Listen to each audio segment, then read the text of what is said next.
रिष्ट खंडन करने को कही महिला ठारू लुट मंदिर जीवा रास्तार दुर्बृत्त निजकू ज्योतिष बोली परिचय दे पुअर रिष्ट खंडन करने को कही महिला ठारू लुटि नेले सुना चेन और मुदी।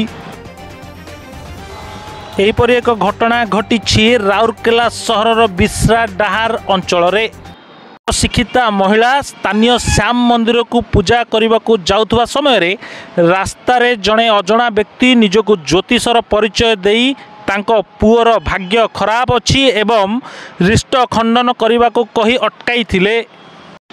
परे महिला पिंधिथिबा सुना मुदी एवं चेन को खोली तांको हाथ रे देबा पाई कहिथिले। महिला जनक सुना चेन मुदी खोलिबा परे 51 पाद आगो को चली जीवा पाई आदेश देइथिले भंड ज्योतिष। संगे संगे महिला 51 पाद आगो को चलिबा परे भंड ज्योतिष जनक सुना गणा धरी घटनास्थल चंपट मारिथिले।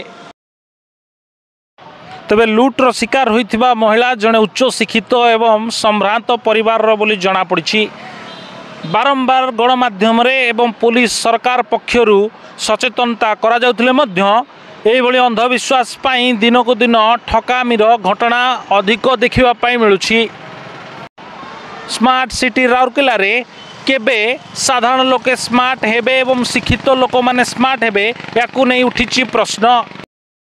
जड़े अजणा एवं अपरिचित व्यक्ति को कहीं विश्वास कले महिला बोली एबे सबुआडे चर्चा। एने उदित नगर थाना रे महिला तरफ लिखित अभियोग हेबा परे सीसीटीवी को जांच करी तदंत आरंभ करिछि पुलिस।